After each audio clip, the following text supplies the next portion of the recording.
हरि ओम आनंदम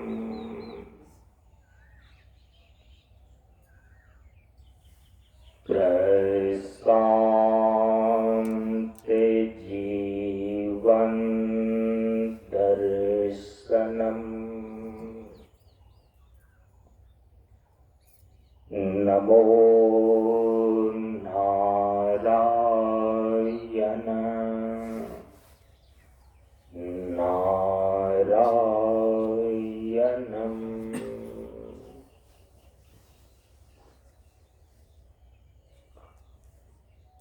सनातन धर्म के वैदिक परंपरा के अंतर्गत गुरु और शिष्य के बीच एवं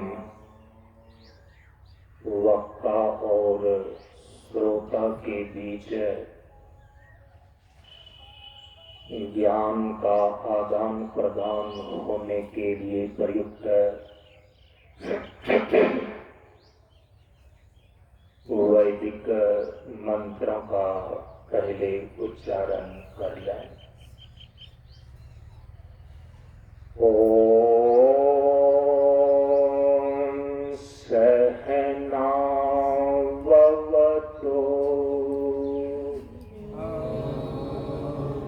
सहनाववतु सहनौ भुनक्तु सहनौ भुनक्तु सह वीर्यं करवावहै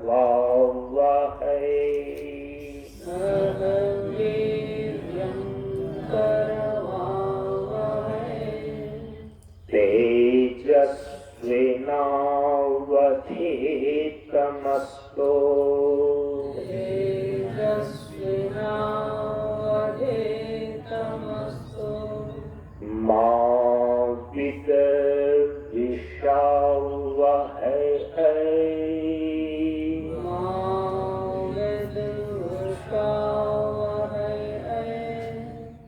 ओम शांति शांति शांति। ओम शांति शांति शांति। असतो मा सद्गमय असतो मा सद्गमय तमसो मा ज्योतिर्गमय तमसो मा ज्योतिर्गमय मृत्योर्मा अमृतम गमय मृत्योर्मा अमृतम गमय। ओम शांति शांति शांति। ओम शांति शांति शांति। सभी लोग थोड़ी देर के लिए मौन एवं शांत रहे।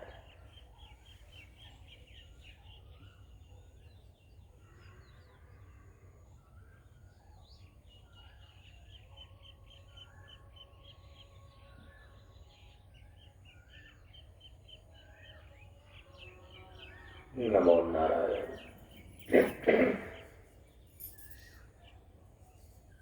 ब्रह्मानंदं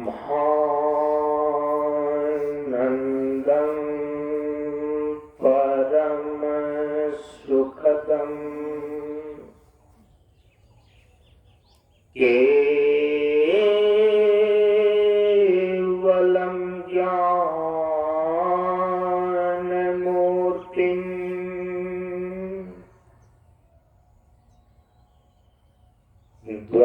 द्वन्द्वातीतं गगनसदृशं तत्त्वमस्यादिलक्ष्यम् एकं नित्यं विमलमचलम्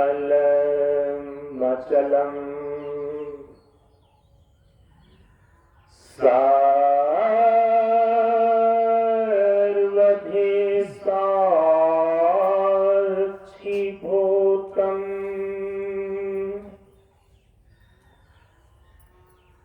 भावातीतं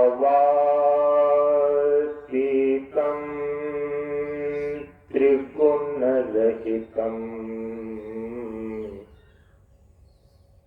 सद्गुरुं तं नमामि। सद्गुरुं तं नमामि।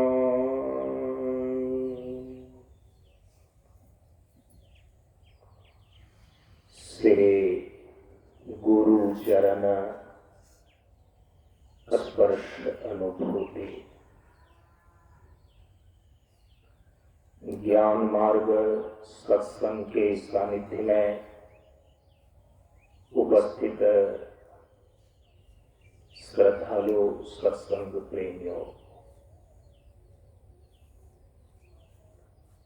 ज्ञान बढ़े गुणवान के संगत, ध्यान बढ़े तपस्वी संग किन्हाओ,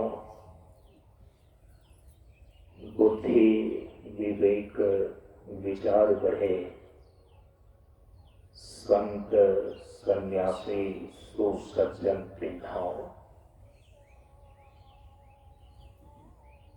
इसलिए ज्ञानी वेद है ज्ञान से, व्याधा वेद है तीर, सद्गुरु वेद है शब्द से, ढेंगे सकल शरीर। प्रेमियों, हम सभी लोग कालयुक्त संवत्सर सन 2025 ईस्वी के चैत्र नवरात्र साधना अनुष्ठान सत्संग सत्र में आज दूसरे दिन के श्रीमद् देवी भागवत महापुराण की कथा सत्संग में उपस्थित हैं। इस बार का यह चैत्र नवरात्र साधना अनुष्ठान सत्संग सत्र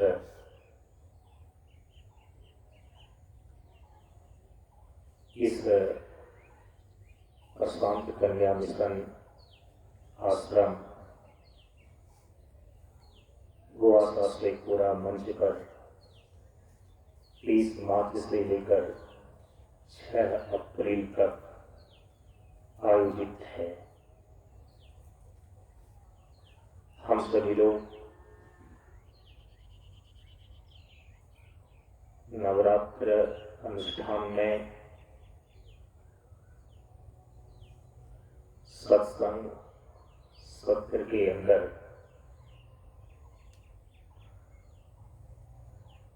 शक्ति तत्व पर विचार करते हैं।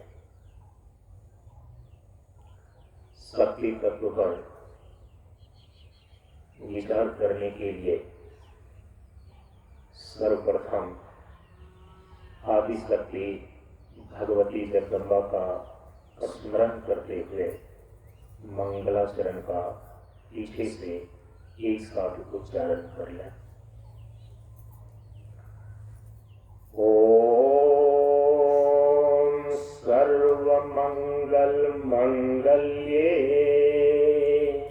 ओम सर्व सर्वमङ्गलमाङ्गल्ये शिवे सर्वार्थ साधिके शिवे सर्वार्थ साधिके शरण्ये त्र्यम्बके गौरी शरण्ये त्र्यम्बके गौरी नारायणे नमोस्तुते नारायणे नमोस्तुते नारायणे नमोस्तुते नारायणे नमोस्तुते सर्वस्वरूपे सर्वेशे सर्वस्वरूपे सर्वेशे सर्वशक्ति समन्विते सर्वशक्ति समन्विते भयभ्यस्त्राहिनो देवी भयग्रस्त्राहिनो देवी दुर्गे देवी नमोस्तुते दुर्गे देवी नमोस्तुते दुर्गे देवी नमोस्तुते दुर्गे देवी नमोस्तुते ओम नमः चंडिकाय।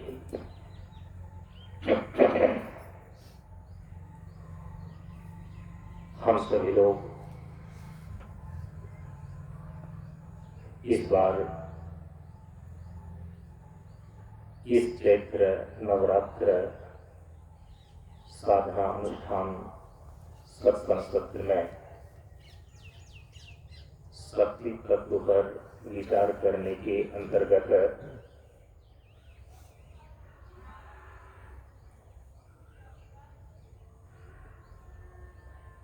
आदि शक्ति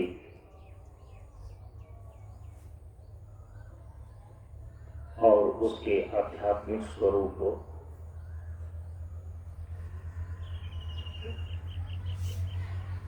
कुंडलनी के संबंध में विचार करने जा रहे हैं।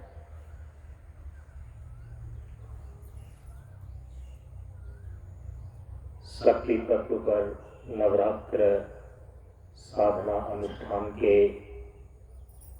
पिछले कई सत्संग सत्र में शक्ति के स्वरूपों को लेकर के आप सभी लोगों ने विचार का श्रवण किया है।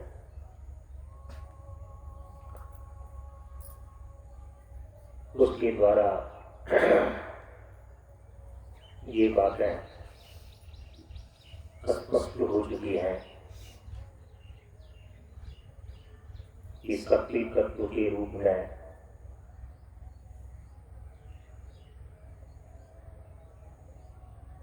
दार्शनिक धरातल पर जो तत्व प्रतिष्ठित है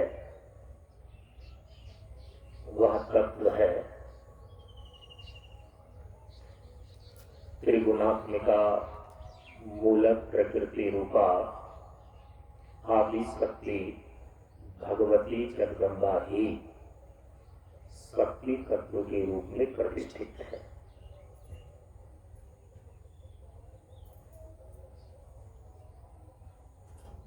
और इसी आदि शक्ति का आध्यात्मिक स्वरूप इस शरीर के भीतर कुंडलिनी शक्ति के रूप में विराजमान है। तो इस बार हम सभी लोग आदि शक्ति और आदि शक्ति के आध्यात्मिक स्वरूप जो इस शरीर के भीतर कुंडलिनी की शक्ति विराजमान है इसके संबंध में विचार करने जा रहे हैं।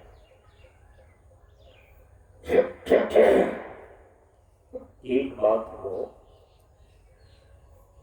ध्यान में रखना चाहिए, जब तत्व बोलते हैं तत्व एक पारिभाषिक शब्द है। तत्व का अर्थ होता है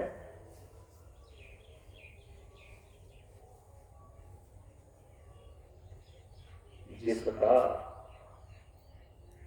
कभी नाश नहीं होता है, जो अविनाशी पदार्थ है, हम उसको बोलते हैं तत्व।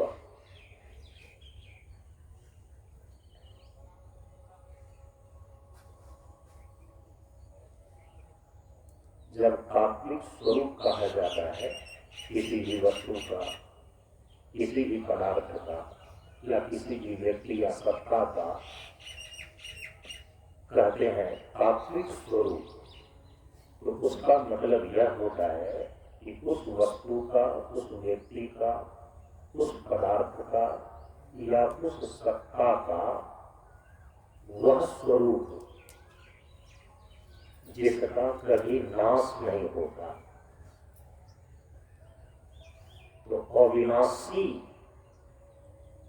पदार्थ को, अविनाशिता को तत्व बोलते हैं। जिसका कभी नाश न हो उसको बोलते हैं तत्व। तात्विक स्वरूप का मतलब ही यही होता है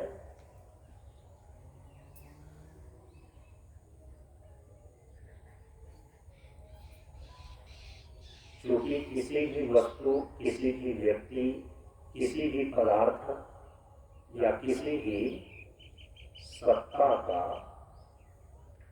विभिन्न आयाम होते हैं। उसका स्थूल रूप होता है, उसका सूक्ष्म रूप होता है, उसका कारण रूप होता है और फिर उसका मौलिक स्वरूप होता है। तो किसी भी वस्तु का, पदार्थ का, व्यक्ति का या सत्ता का जो स्थूल रूप है, स्थूल ढांचा है, वो तो नष्ट हो जाता है। उसका जो सूक्ष्म रूप है वह भी परिवर्तित हो जाता है, नित्य नहीं बना रहता है, एक जैसा नहीं बना रहता है। जो उसका कारण रूप है, तो कारण रूप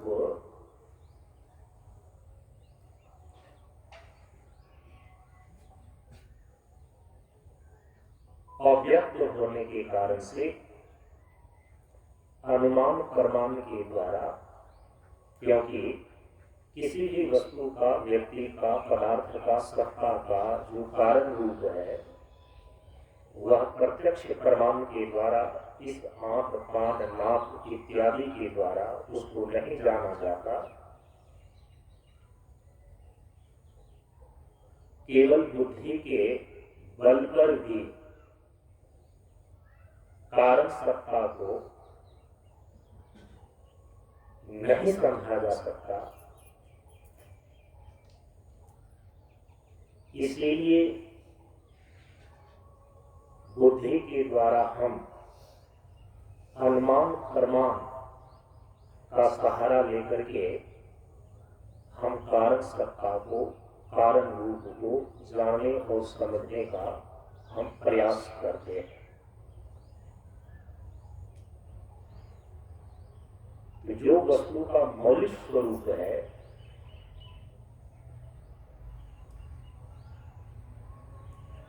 तो उसमें एकत्व है।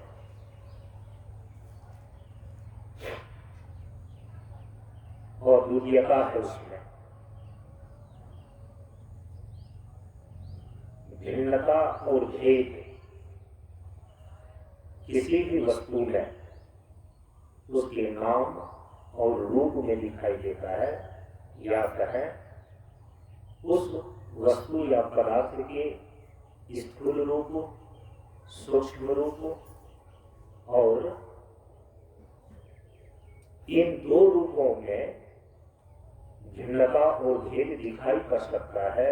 नाम और रूप को लेकर के भेद और भिन्नता होती है, क्योंकि ये दोनों ही चीजें उस वस्तु या पदार्थ का व्यक्तावस्था, व्यक्त अवस्था कही जाती है। स्थूल और सूक्ष्म ये दोनों ही जो रूप है किसी भी वस्तु का या पदार्थ का, ये व्यक्त अवस्था है। नाम और रूप को लेकर के इसमें भिन्नता और भेद होते हैं, लेकिन जो अव्यक्त अवस्था है उस वस्तु का, उस पदार्थ का, वह उसका कारण रूप है। वहां न उस वस्तु और उस पदार्थ का कोई नाम रह जाता है और न कोई आकार रह जाता है, कोई रूप नहीं रह जाता। तो अव्यक्त अवस्था कारण रूप होता है, वहां नाम और रूप की भेद और भिन्नता नहीं रहती। लेकिन दार्शनिक धरातल पर जो किसी भी वस्तु या पदार्थ का कारण रूप अव्यक्त अवस्था है, भले ही वहां पर नाम और रूप की भिन्नता नहीं होती है,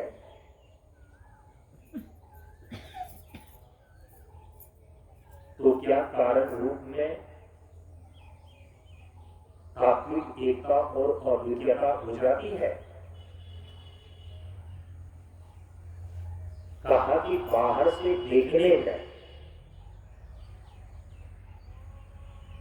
अव्यक्त अवस्था में कारण रूप में कोई भी वस्तु या पदार्थ नाम और रूप की भिन्नता को छोड़े हुए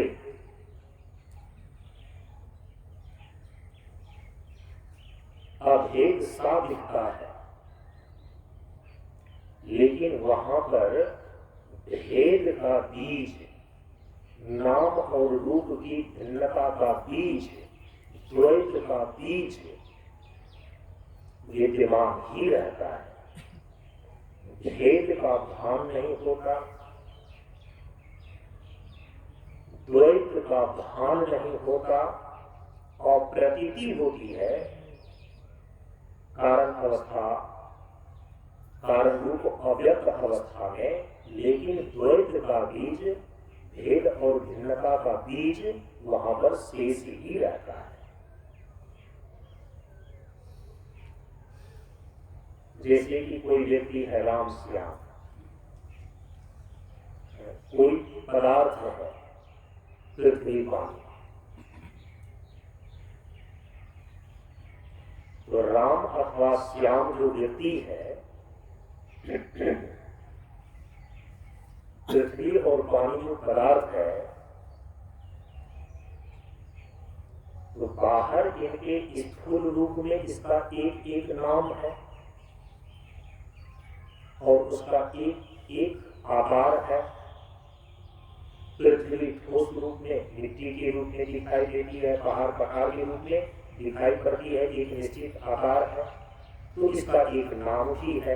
क्योंकि जहाँ रूप है, आकार है, आकृति है, दृश्य है, तो उसका एक नाम होगा कि इस आकृति को हम मिट्टी बोलेंगे, इस आकृति को हम पहाड़ बोलेंगे, इस आकृति को हम पठार बोलेंगे।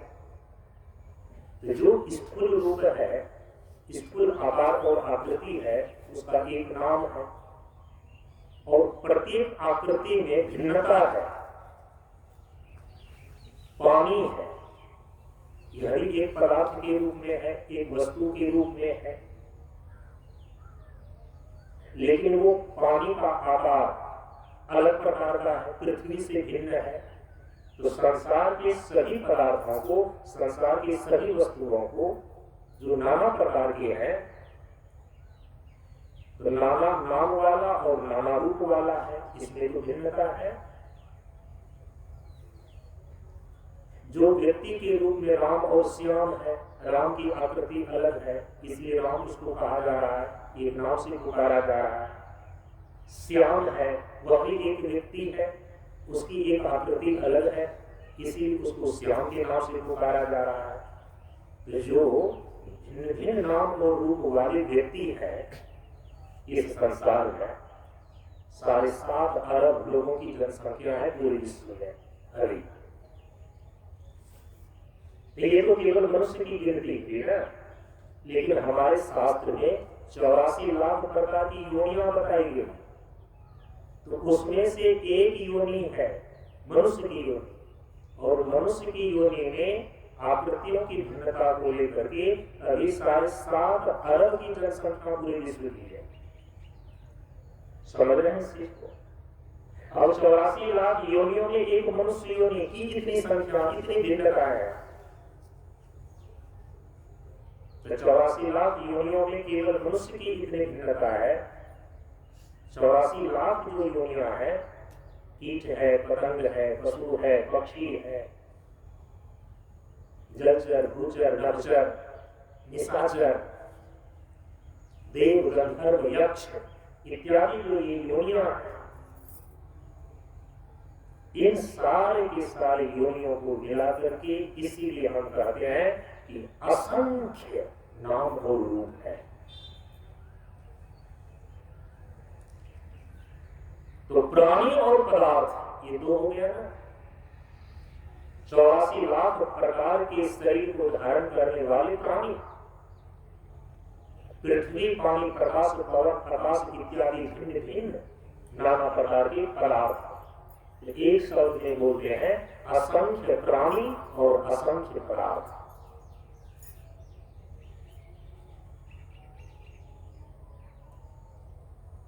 नाम भिन्न है, रूप भिन्न है, स्थूल रूप में तो भिन्नता होगी ही होगी। अब इसका जो सूक्ष्म रूप है प्राणी और पदार्थ का, इसमें भी भिन्नता और भेद है।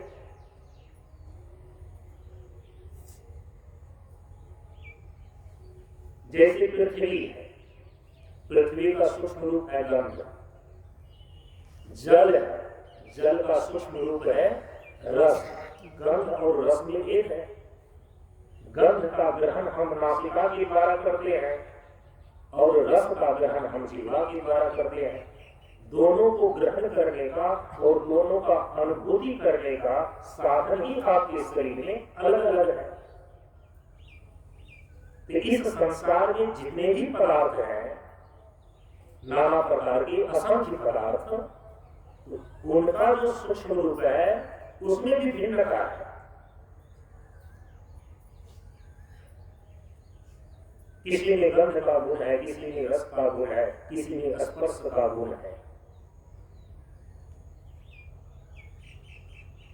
कम से कम 5 प्रकार के गुणों से युक्त संसार के पदार्थ होते हैं। रूप, रस, गंध, स्पर्श, शब्द।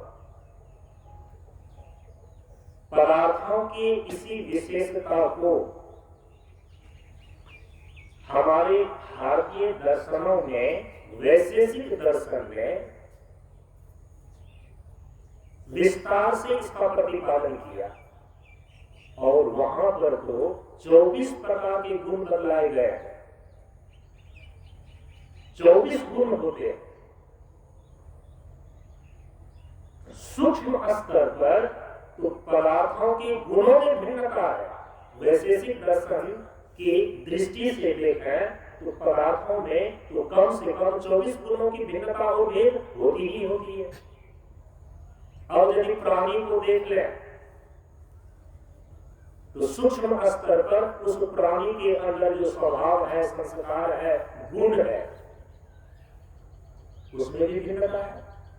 राम अलग स्वभाव का है, श्याम अलग स्वभाव का है, घनश्याम अलग स्वभाव का है, अलग संस्कार का है। तो सूक्ष्म स्तर पर प्राणी के अंदर जो उनका वासना, उनका स्वभाव, उनका संस्कार, उनके भीतर जो गुण काम कर रहे होते हैं, उसमें भी भिन्नता देखी जाती है। स्थूल रूप में और सूक्ष्म रूप में भेद और भिन्नता तो होती ही होती है और होगी ही होगी। यही जो स्थूल और सूक्ष्म धरातल पर नाम और रूप एवं गुण की भिन्नता है, ये सारी भिन्नताएं जहां पर नहीं दिखती, ये सारी भिन्नताएं जहां पर प्रतीत नहीं होती, ऐसी अवस्था को ही उस वस्तु या उस व्यक्ति की अव्यक्त अवस्था बोलते हैं। वही कारण रूप है। कारण रूप में नाम और रूप की भिन्नता की प्रतीति नहीं होती, ये नहीं दिखती।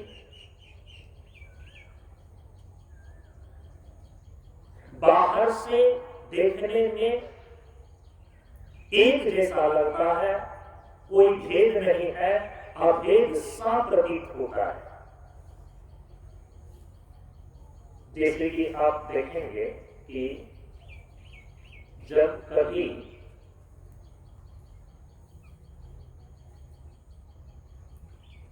भयानक बाढ़ आती है तो इस धरती पर जितने भी ऊपर खाकर ऊंचे नीचे टीले होते हैं, पानी के भरने से ये सारे के सारे ऊपर खाकर जो है दिखता नहीं है।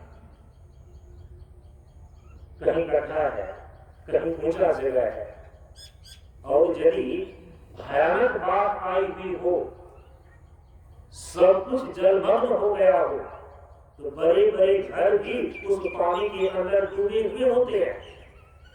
तो बाहर से तो केवल पानी ही पानी दिखाई देता है, लेकिन पानी के भर जाने से क्या जो उभर खावर इस धरती पर खाई और टीले के रूप में घर द्वार इत्यादि बने हुए हैं, क्या वह एक जैसा हो गया? क्या पानी ही पानी हो गया? पानी के अंदर केवल वह डूब गया है, जलमग्न हो गया है, बाहर केवल पानी पानी जैसा दिखता है। उसके अंदर, उसके गर्भ में, धरती में जो उभर और खावर है, कहीं पर पहाड़ है और कहीं पर खाई गड्ढा है, बाढ़ का पानी सूख जाए, चला जाए, वे सब के सब फिर दिखने लगेंगे। वैसे ही किसी भी वस्तु या किसी भी व्यक्ति या पदार्थ का स्थूल और सूक्ष्म अवस्था में जो नाम और रूप की भिन्नता दिखाई देती है, कारण रूप में जाकर के, अव्यक्त अवस्था में जाकर के ये नाम रूप की भिन्नता की प्रतीति भले ही नहीं होती है। बाहर से अभेद जैसा, अद्वैत जैसा दिखता है, लेकिन भेद और भिन्नता का बीज उसके गर्भ में छिपा हुआ रहता है। इसीलिए कारण रूप में ही वस्तु की पारमार्थिक सत्ता सिद्ध नहीं होती। किसी भी व्यक्ति का, किसी भी वस्तु का, किसी भी चीज की सत्ता का जो कारण रूप है, अव्यक्त अवस्था है, नाम रूप की भिन्नता वहां पर नहीं है, फिर भी वहां द्वैत का बीज, भेद और भिन्नता का बीज उनके गर्भ में अवश्य ही छिपा हुआ है। तो कारण और अव्यक्त अवस्था, भेद और भिन्नता गर्भित, द्वैत गर्भित, अद्वैत अव्यक्त अवस्था है। अब किसी भी व्यक्ति का, किसी भी वस्तु का, किसी भी पदार्थ का जो उसका मौलिक स्वरूप है, जो उसका परमार्थ स्वरूप है, जो उसका वास्तविक स्वरूप है, वह अद्वितीय होता है, वह अद्वैत होता है। वहां पर भेद और भिन्नता के बीज भी शेष नहीं रहते हैं, वह एकम एक और द्वितीय होता है। राम का जो पारमार्थिक स्वरूप है, वही श्याम का पारमार्थिक स्वरूप। यहां तक कि राम, श्याम, पृथ्वी और पानी, बाहर से जो दोनों में अंतर दिखाई दे रहा है, सूक्ष्म स्तर पर की जो गुणों के लेकर की भिन्नता है, कारण स्तर पर अव्यक्त अवस्था में भी यदि वासना, अविद्या, नाम रूप की भिन्नता के बीज यदि वहां पर अवशेष है, लेकिन मौलिक स्वरूप में जाकर के, परमात्म स्वरूप में जाकर के राम, श्याम, पानी और पृथ्वी, ये सब के सब एक हो जाते हैं। सबका पारमार्थिक स्वरूप एक है और द्वितीय है, वहां पर किसी प्रकार की भिन्नता नहीं है। ये बात मैं आपको क्यों कह रहा हूं? क्योंकि मैंने आपको कहा कि तत्व उसको बोलते हैं जिसका कभी नाश नहीं होता। अब इसके बाद ठीक है, नाश नहीं होता,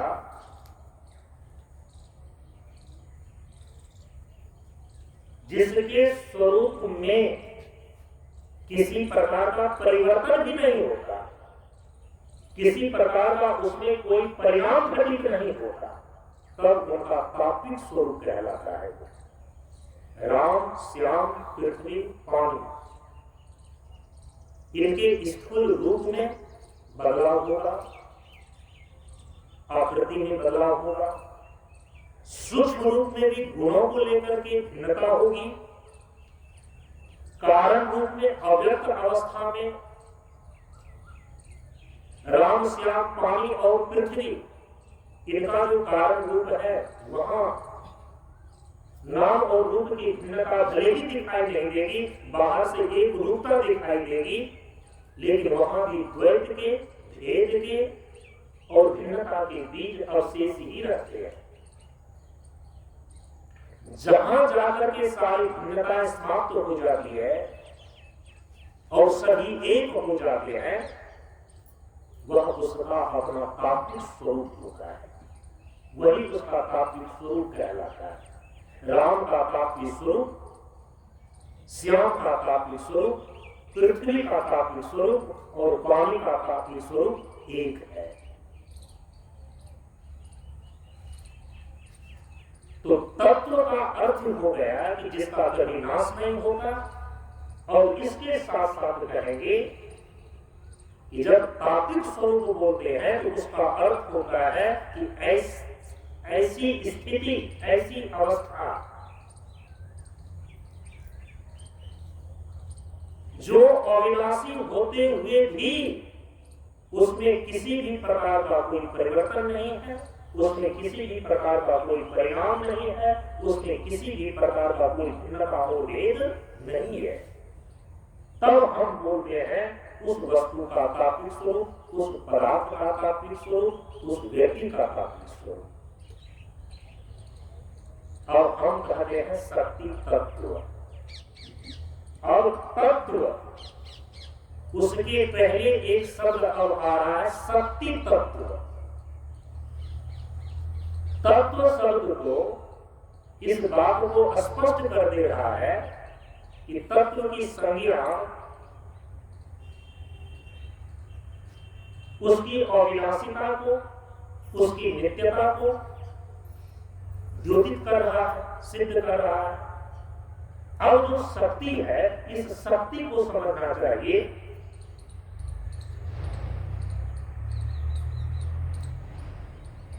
कि जब शक्ति तत्व बोलते हैं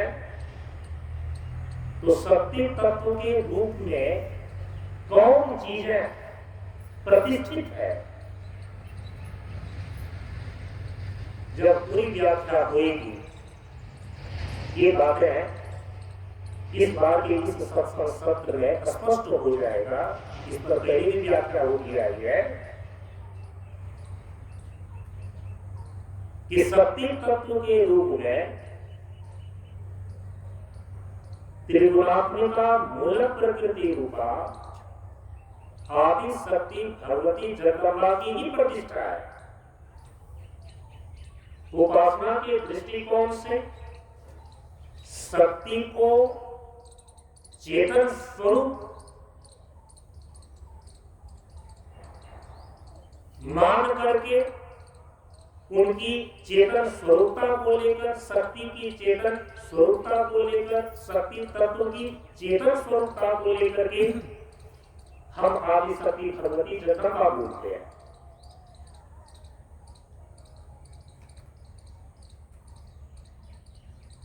अब उसके पहले जो मैं एक शब्द का प्रयोग कर रहा हूं, त्रिगुणात्मिका मूल प्रकृति रूपा। त्रिगुणात्मिका मूल प्रकृति, और यदि प्रकृति और मूल प्रकृति के संबंध में आपने सुना है कभी इस मंच के द्वारा, सांख्य प्रस्थान के अनुसार से और अन्य प्रस्थान के अनुसार से प्रकृति को स्वरूप से जड़ है। प्रकृति स्वरूप से जड़ है, चेतन नहीं है। और प्रकृति है त्रिगुणात्मक, सत्व रजस तमो गुणात्मिका प्रकृति अस्ति। सांख्य कारिका में, जो सांख्य दर्शन का एक प्रौढ़ ग्रंथ है, सांख्य कारिका, उसी सांख्य कारिका में प्रकृति को परिभाषित किया आचार्य ईश्वर कृष्ण।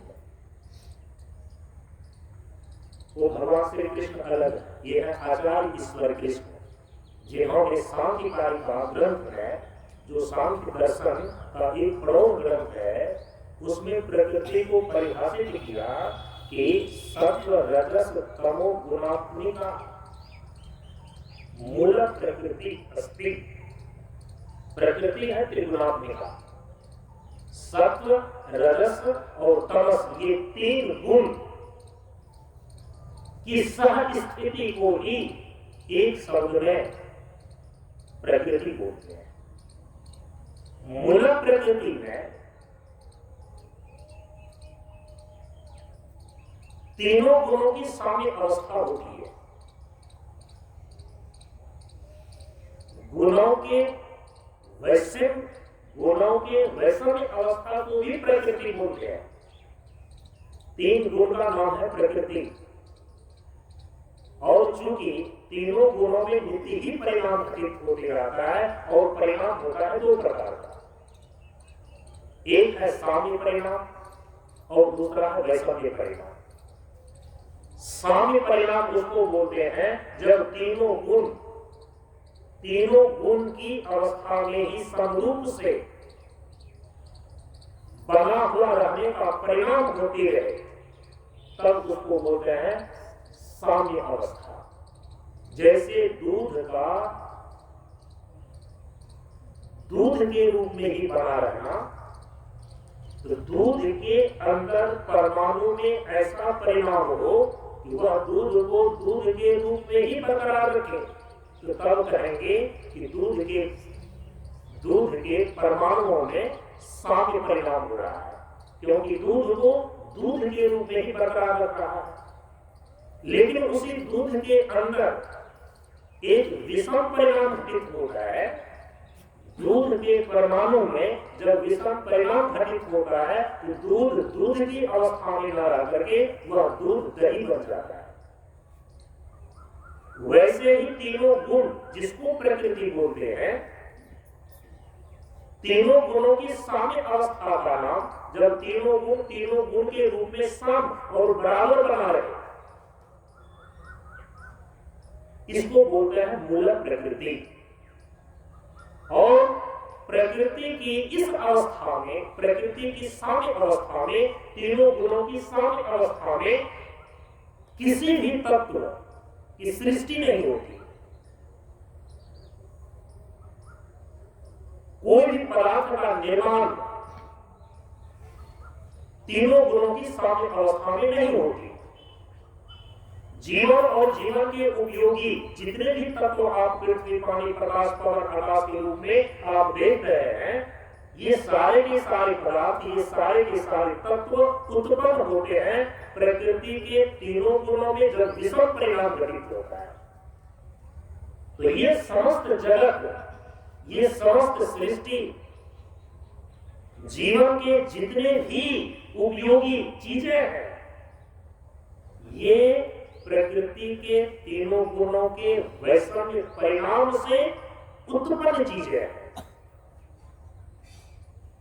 तो मूल प्रकृति का अर्थ हो गया तीनों गुणों की साम्य अवस्था। सत्व रजस तमो गुणात्मिका प्रकृति अस्ति, सत्व रजस तमस साम्य अवस्था मूल प्रकृति अस्ति।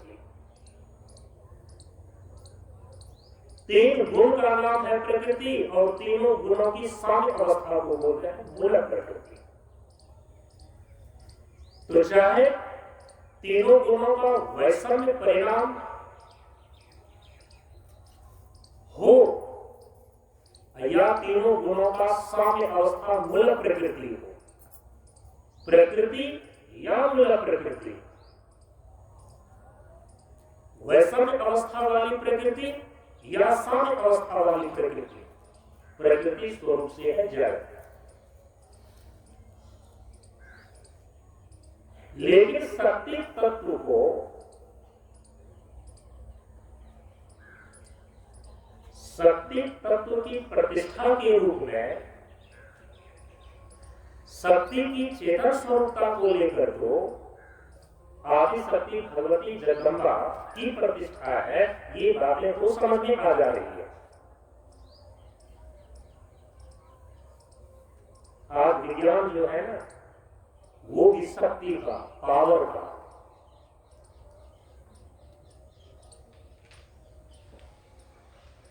एनर्जी और ऊर्जा का प्रयोग कर रहा है, आविष्कार कर रहा है। लेकिन याद रखिए भौतिक विज्ञान की दृष्टि में जो शक्ति है, जो पावर है, एनर्जी और ऊर्जा है, वो भौतिक पदार्थों से उत्पन्न एक आवेग और आवेश मात्र है।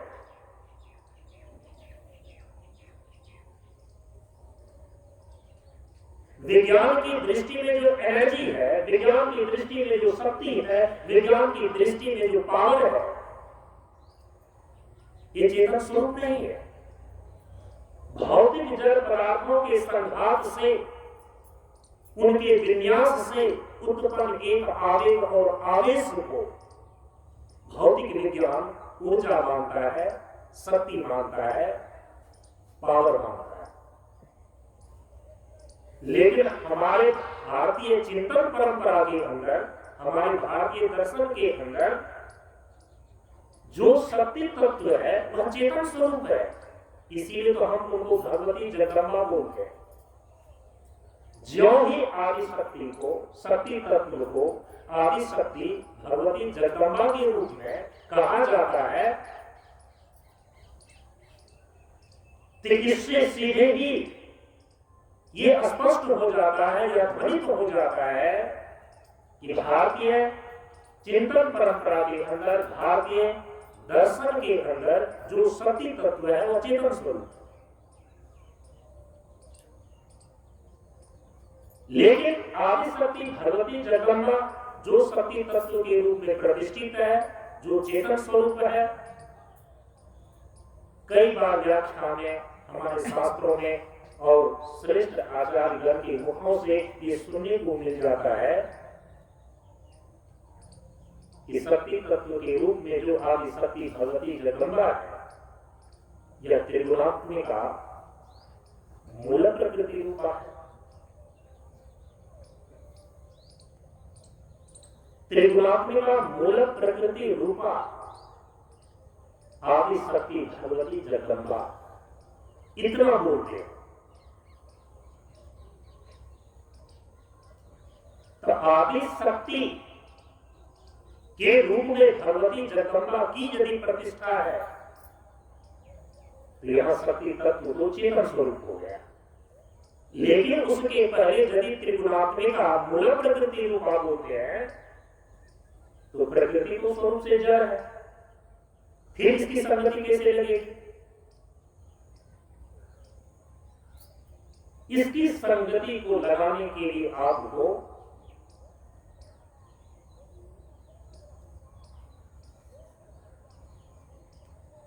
वेदांत दर्शन की जो दृष्टि है,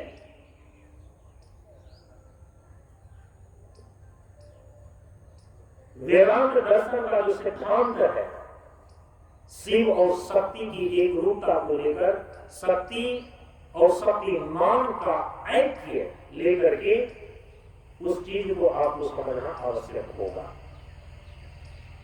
शक्ति को लेकर के सनातन धर्म के अंदर जो संप्रदाय है, हम उसको शाक्त संप्रदाय बोलते हैं, और शाक्त संप्रदाय का भी अद्वैत दर्शन है, जहां शिव और शक्ति का ऐक्य अद्वैत माना गया है। शाक्त संप्रदाय में भी शक्ति और शक्तिमान को लेकर दोनों में स्वरूपतः तात्विक भिन्नता नहीं मानी गई है। और यदि शिव शक्ति का ऐक्य आप मानते हैं, शक्ति और शक्तिमान का तात्विक एकता मानते हैं, इस अद्वैत दृष्टि से जो त्रिगुणात्मिका मूल प्रकृति है, उनका स्वतंत्र अस्तित्व सिद्ध नहीं होता। जहां पर त्रिगुणात्मिका मूल प्रकृति को स्वरूप से जड़ माना गया है, जैसे सांख्य दर्शन में और अन्य दर्शन में भी, न्याय और वैशेषिक दर्शन में भी, न्याय और वैशेषिक दर्शन के अंदर भी जो 9 द्रव्य, 9 तत्व प्रतिपादित किए गए हैं, वे भी स्वरूप से जड़ है। केवल और केवल उन 9 तत्वों में आत्मा ही एक ऐसा द्रव्य है जिसमें बुद्धि अथवा ज्ञान नामक गुण आश्रित रहते हैं। लेकिन आत्मा द्रव्य भी स्वरूप से न्याय और वैशेषिक की दृष्टि में जड़ ही है। लेकिन विलक्षणता क्या है कि प्रत्येक द्रव्य किसी न किसी गुण का आश्रय होता है, आश्रय बनता है, द्रव्य गुणाश्रयी होते हैं। केवल और केवल आत्मा ही एक ऐसा द्रव्य है, आत्मा ही एक ऐसा तत्व है न्याय और वैशेषिक की भी दृष्टि में, जो कि ज्ञान नामक गुण का आश्रय है। 9 द्रव्यों में आत्मा को छोड़ करके कोई भी द्रव्य, कोई भी तत्व ज्ञान नामक गुण का आश्रय नहीं है।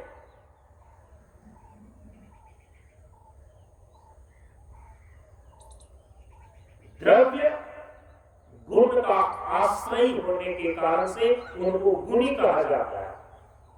न्याय और वैशेषिक दर्शन में गुण और गुणी में भेद है। द्रव्य जो है गुण का आश्रय होने के कारण से उनको गुणी कहा जाता है, जो गुण को धारण करे, और जो गुण है जो द्रव्य पर, तत्व पर आश्रित होकर के अपने प्रभाव को, अपने कार्य को सिद्ध करे, अपने कार्य और प्रभाव को दिखा सके, उसको गुण बोलते हैं। गुण बिना द्रव्य का आश्रय लिए हुए न तो अपने अस्तित्व को सिद्ध कर सकता है, न अपने प्रभाव को दिखा सकता है। न्याय वैशेषिक दोनों दर्शन की दृष्टि है।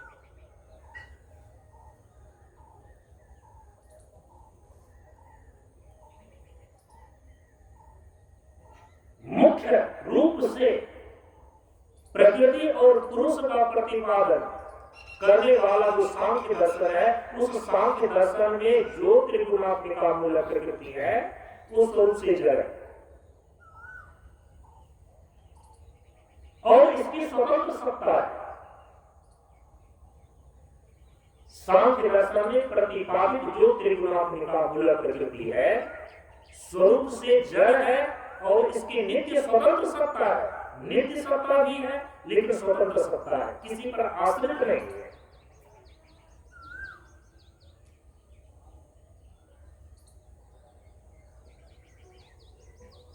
तो जहां पर जड़ माना वहां पर सत्ता को स्वतंत्र भी माना।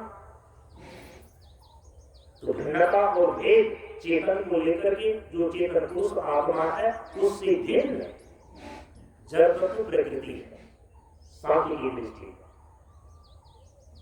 दो मौलिक अनादि तत्व के रूप में सांख्य दर्शन मानता है प्रकृति और पुरुष को। एक चेतन तत्व है पुरुष आत्मा, एक जड़ तत्व है त्रिगुणात्मिका प्रकृति। दोनों की ही नित्य सत्ता है, स्वतंत्र सत्ता है, लेकिन दोनों ही स्वरूप से भिन्न है। एक जड़ है तो एक चेतन है, एक त्रिगुण है तो एक निर्गुण है। प्रकृति स्वरूप से जड़ है, आत्मा स्वरूप से चेतन है। प्रकृति त्रिगुणात्मिका है तो पुरुष निर्गुण तत्व है।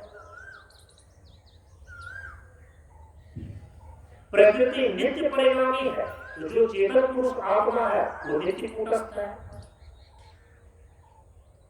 प्रकृति क्रियाशील है, इसमें क्रियाएं हैं। जो चेतन पुरुष आत्मा है वह निष्क्रिय है। नित्य स्वतंत्र होते हुए भी प्रकृति और पुरुष दोनों में स्वरूप का भिन्नता और भेद है। दोनों का ऐक्य सांख्य की दृष्टि में कभी नहीं हो सकता। लेकिन जब शक्ति तत्व को लेकर शास्त्र परंपरा में भी शिव और शक्ति का ऐक्य माना गया है,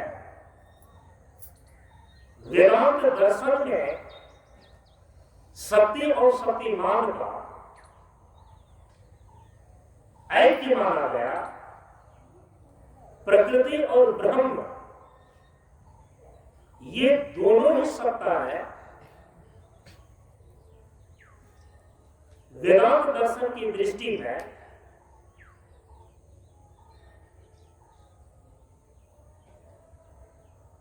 प्रकृति की सत्ता स्वतंत्र नहीं है, ब्रह्म पर आश्रित है।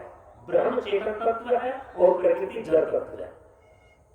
अद्वैत वेदांत की दृष्टि में जो जड़ प्रकृति है त्रिगुणात्मिका जड़ात्मक मूल प्रकृति, इसकी स्वतंत्र सत्ता नहीं है। चेतन तत्व ब्रह्म पर आश्रित है। ब्रह्माश्रया सत्व रजस तमो गुणात्मिका मूल प्रकृति वा माया अस्ति ततः आकाश संभूता आकाशात् वायु वायु अग्नि अग्नि आपः अभय पृथ्वी। ये है अद्वैत वेदांत का सृष्टि सिद्धांत। यदि सांख्य दर्शन ने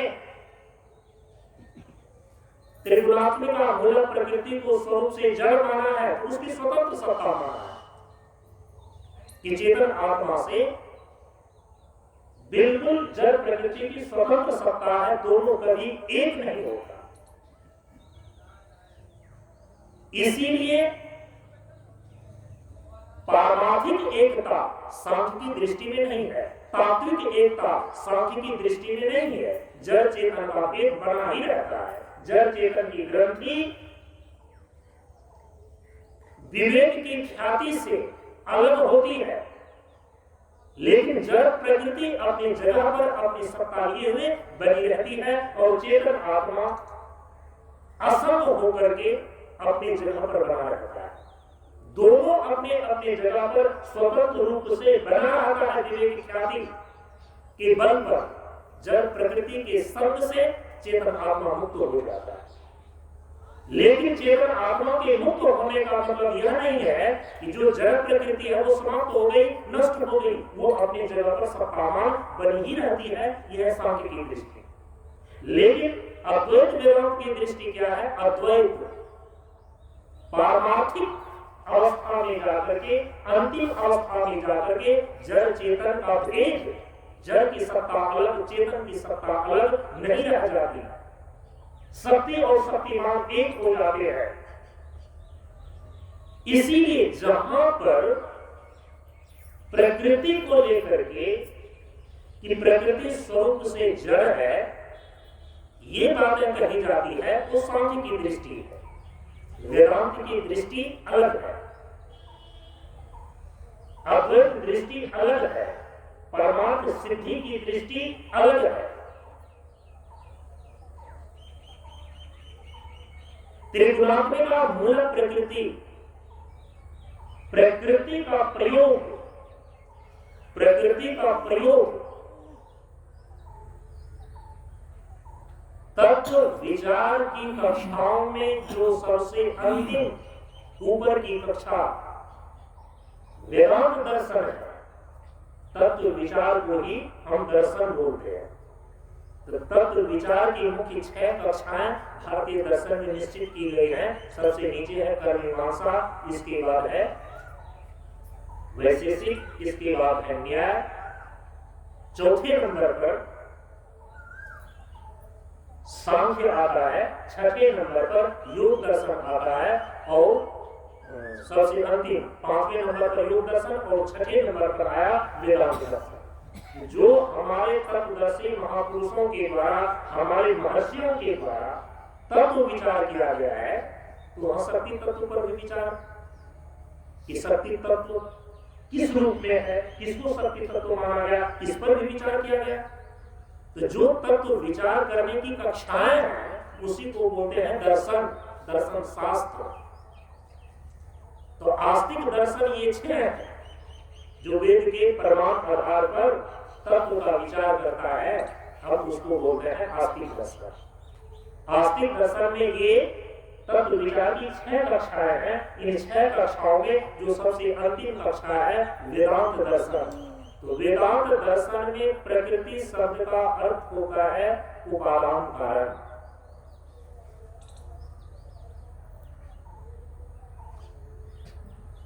जो त्रिगुण है ना, जो त्रिगुणात्मक प्रकृति है ना, ये संपूर्ण जगत का उपादान कारण है। तो प्रकृति का अर्थ है उपादान कारण। तत्व विचार की अंतिम कक्षा वेदांत दर्शन में प्रकृति शब्द का प्रयोग, माया शब्द का प्रयोग इसी अर्थ में किया गया है, जो इस संपूर्ण जगत का उपादान कारण है। तो उपादान कारण रूपा प्रकृति होती है। 3 त्रिगुणात्मक मूल प्रकृति उपादान कारण रूपा है।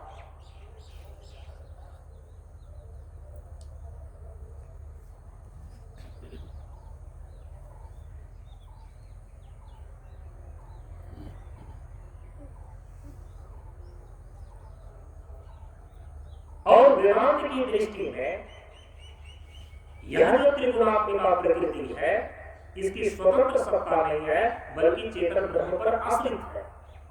और शक्ति तत्वों को उनकी चेतन स्वरूपता को लेकर के जब उनकी संज्ञा देते हैं तो उनको कहा जाता है आदि शक्ति भगवती जगदम्बा। और उसके पहले जो ये शब्द लगाया जाता है त्रिगुणात्मिका मूल प्रकृति रूपा, यहां त्रिगुणात्मिका मूल प्रकृति संपूर्ण चराचर जगत का उपादान कारण के रूप में वहां पर बताया गया है कि जो आदि शक्ति भगवती जगदम्बा है,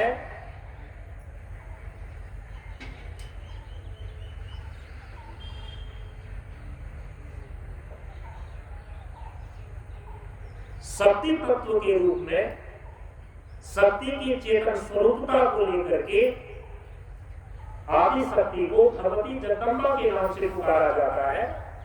लेकिन वह भगवती जगदम्बा चेतन स्वरूपा आदि शक्ति जब संपूर्ण जगत की सृष्टि करती है, संपूर्ण जगत की सृष्टि का उपादान कारण बनती है, इसीलिए हम कई बार उनको जगत जननी बोलते हैं। जगत जननी का मतलब ये होता है संपूर्ण जगत को जो उत्पन्न करने वाली है, संपूर्ण जगत का जो निर्माण करने वाली है, उसको बोलते हैं जगत जननी, संपूर्ण जगत को जन्म देने वाली। ये संपूर्ण चराचर जगत जिससे जन्म लिया है, हम उनको बोलते हैं जगत जननी जगदम्बा। अब जगत का निर्माण जो है उसके लिए दो कारण का होना निश्चित है। दार्शनिक दृष्टिकोण से कोई भी चीज जब निर्मित होता है, उत्पन्न होता है, दर्शन शास्त्र की भाषा में उसकी संज्ञा हो जाती है कार्य। उसको क्या बोलते हैं? कार्य।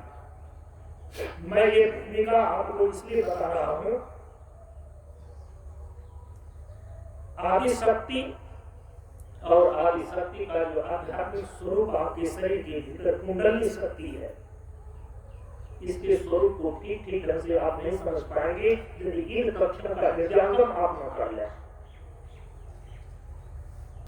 हल्की हल्की बातें सुनने का आपको अभ्यास है।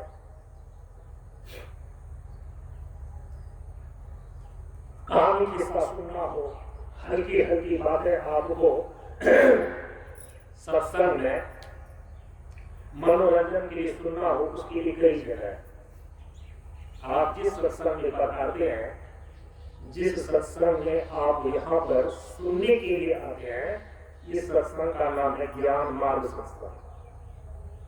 यहाँ तो तात्विक विचार ही आपको सुनने को मिलेगा। आप काशी चले जाएंगे, हरिद्वार जाएंगे,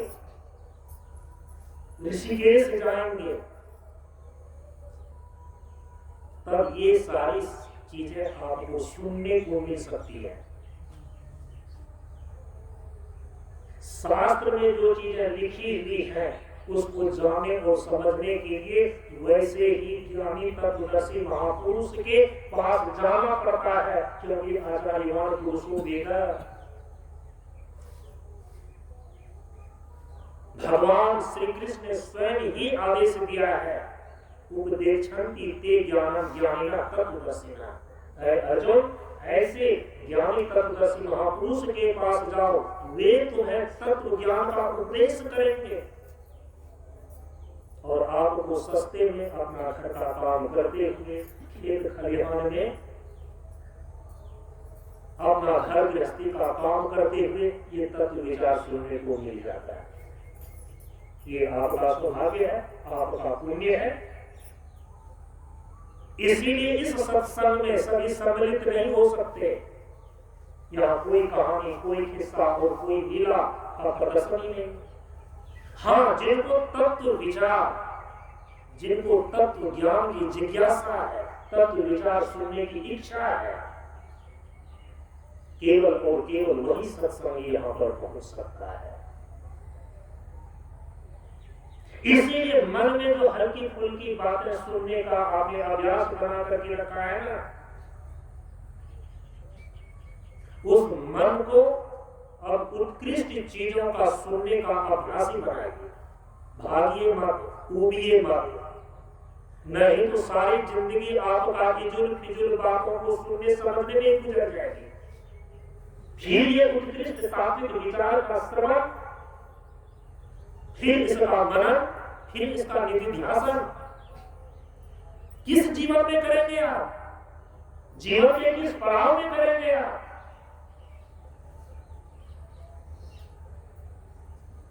ये सारी की सारी बातें जो है ना, हर जगह उपलब्ध नहीं होती है।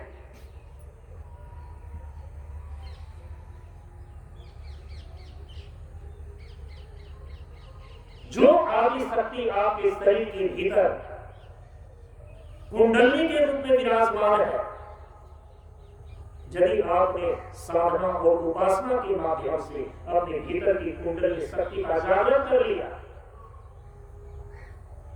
जिस भगवती जगदम्बा की आप पूजा और आराधना प्रतिमा में करते हैं, आपके अंदर वह प्रत्यक्ष होकर दर्शन देगी।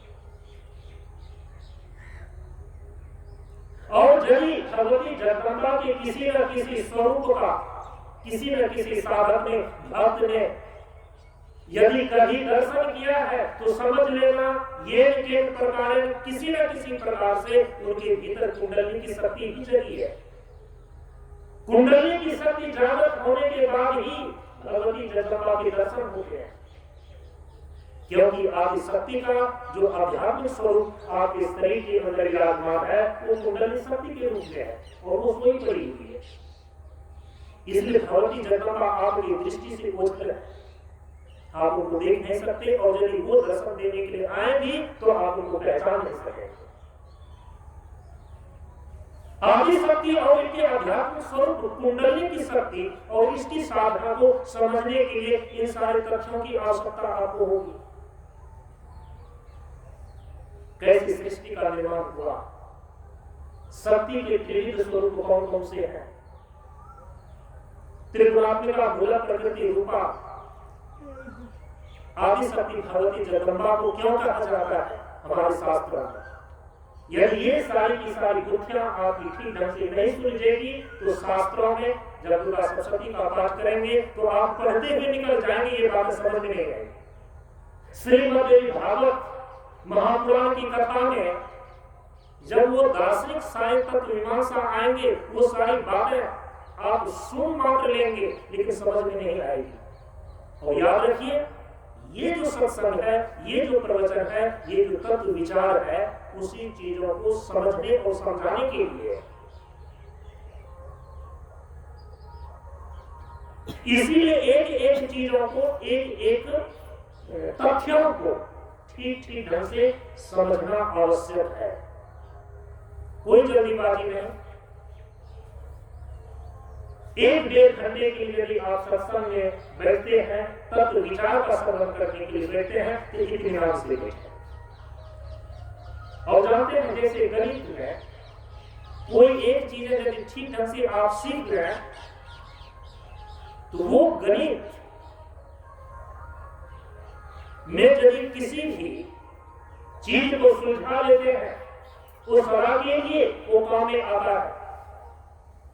चाहे आप भारत में रहें, चाहे अमेरिका चले जाएं, चाहे इंग्लैंड चले जाएं, यदि 2 जोड़ 2 बराबर 4 कैसे होता है, 2 गुना 2 बराबर 4 कैसे होता है, यदि इस गणित के नियम को समीकरण को आपने सीख लिया वो भारत में भी काम देता है, अमेरिका में भी काम देता है, पूरी धरती पर जहां चले जाएं, यहाँ तक कि आप अंतरिक्ष में चले जाएं वहां भी गणित का यही नियम काम करता है। इसीलिए तात्विक विचार के अंदर यदि आप जीव जगत और ईश्वर इसके स्वरूप को ठीक ठीक ढंग से समझते हैं, इस संदर्भ में शक्ति तत्व के स्वरूप को ठीक ठीक ढंग से समझ लेते हैं तो समझिए आपके जीवन का एक बहुत बड़ा जो जीवन की पूर्णता को प्राप्त करने के लिए पुरुषार्थ होना चाहिए वो पुरुषार्थ हो गया। और यदि इसको समझने से आप भागते रहेंगे तो ये चीजें कभी भी आपकी समझ में आएगी ही नहीं। इतना दुर्लभ मनुष्य का शरीर और उस मनुष्य के शरीर में भी ऐसा सत्संग, ज्ञान मार्ग का सत्संग और यह तत्व विचार ये सबको सुलभ नहीं होता।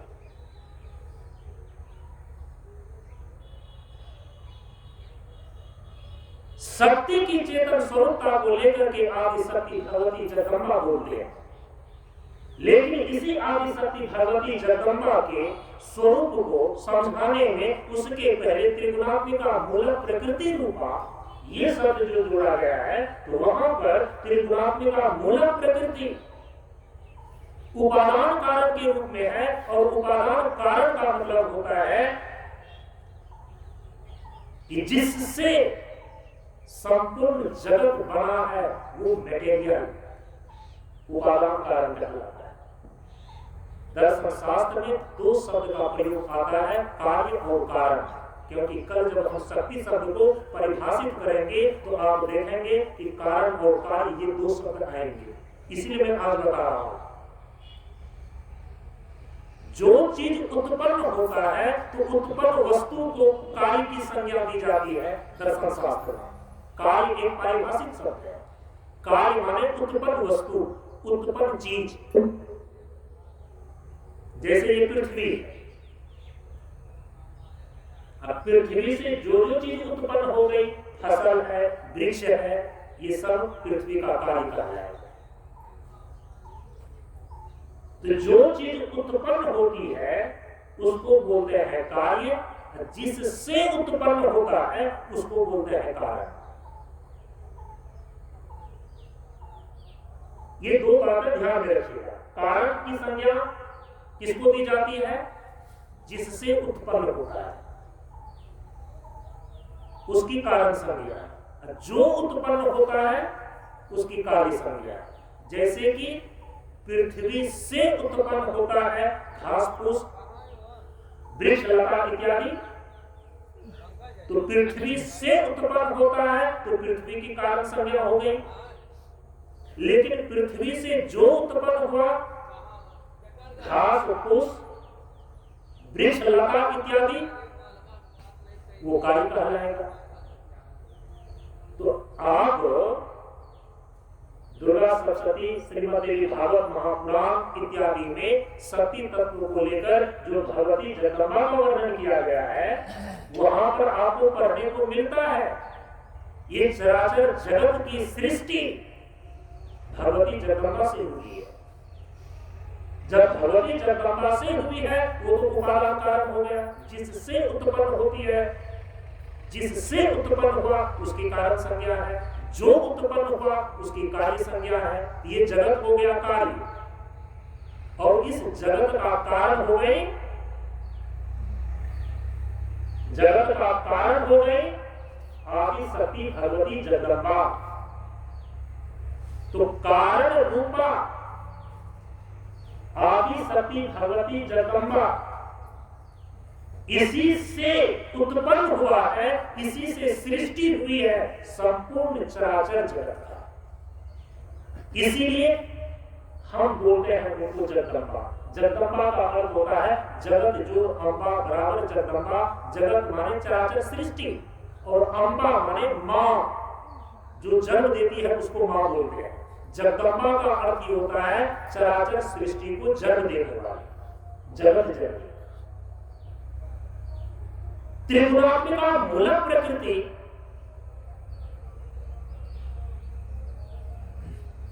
ये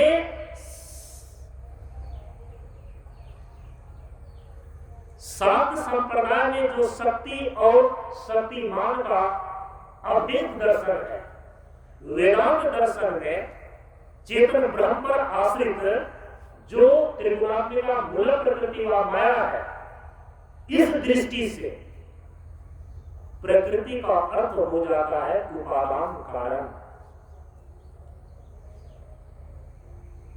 कारण दो प्रकार के हो जाते हैं, क्योंकि कारण तो मैंने आपको बतला दिया कि जिससे उत्पन्न होता है उसकी कारण संज्ञा होती है, तो कारण हो जाते हैं दो। एक को बोलते हैं उपादान कारण और दूसरे को बोलते हैं निमित्त कारण। उपादान कारण का मतलब होता है मटेरियल, जिससे वो वस्तुएं बनती है, वो मटेरियल, वो पदार्थ उपादान कारण कहलाता है। और जो बनाने वाला है उसको निमित्त कारण बोलते हैं। जैसे कि एक कुम्हार है, कुम्हार क्या करता है? घड़ा का निर्माण करता है। किससे करता है? मिट्टी से करता है। तो तीन चीजें हो गई, एक हो गई मिट्टी, दूसरी चीजें हो गई घड़ा, और जो तीसरी चीज है वो हो गया कुम्हार। कुम्हार जो है वो निमित्त कारण है, जो मिट्टी है वो उपादान कारण है, और जो घड़ा है वो कार्य रूप है, क्योंकि घड़ा बना है, घड़ा निर्मित हुआ है, घड़ा उत्पन्न हुआ है, वो कार्य रूप हो गया। लेकिन जिससे उत्पन्न हुआ है, जिससे बना है, वो है मिट्टी, तो मिट्टी उपादान कारण हो गया। लेकिन जिसने बनाया है, जिसने बनाया है, तो घड़ा को बनाया है मिट्टी से। किसने? कुम्हार ने। तो कुम्हार हो गया निमित्त कारण। भगवती जगदम्बा सत्य तत्व की चेतन स्वरूपता को लेकर जब ये संज्ञा देते हैं तो यहां पर वो हो जाती है निमित्त कारण। लेकिन जिससे संपूर्ण चराचर सृष्टि करती है उपादान कारण के रूप में त्रिगुणात्मिका मूल प्रकृति है।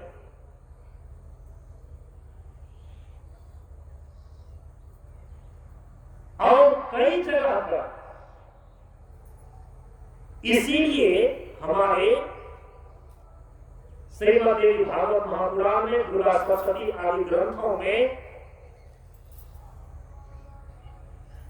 भगवती जगदम्बा से तीनों गुणों की उत्पत्ति और उसका नियंत्री ये दोनों ही माना गया है।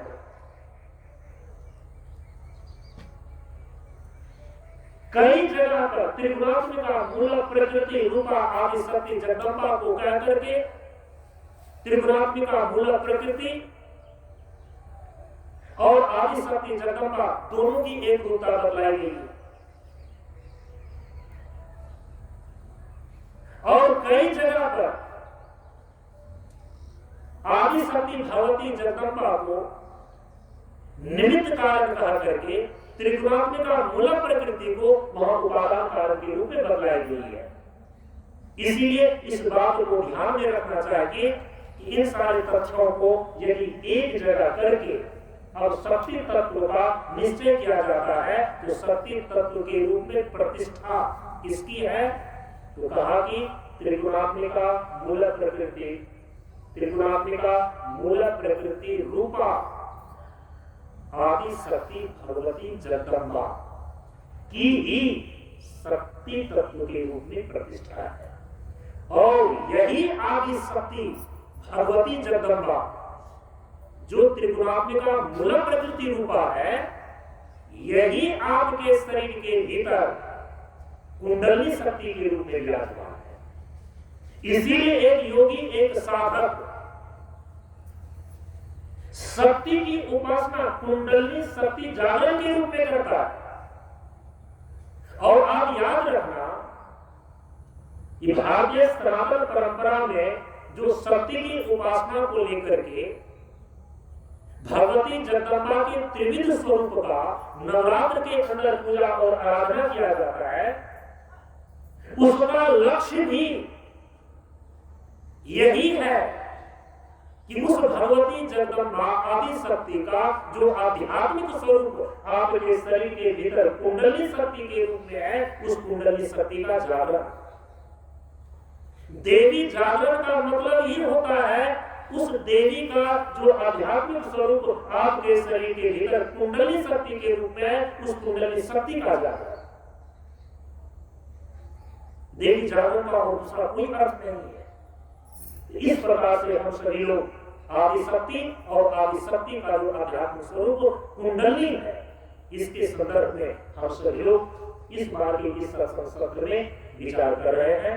अपनी वाणी को आज आप यहीं पर विराम देते हैं। शक्ति शब्द को किस किस संदर्भों में, किस किस अर्थों में हमारे शास्त्रों में प्रयोग किया गया है, कल हम सभी लोग इस पर विचार करेंगे। ओम पूर्णमदः पूर्णमिदं पूर्णात् पूर्णमुदच्यते पूर्णस्य पूर्णमादाय पूर्णमेवावशिष्यते। ओम शांति शांति शांति। हरि ओम श्री गुरुभ्यो नमः। हरि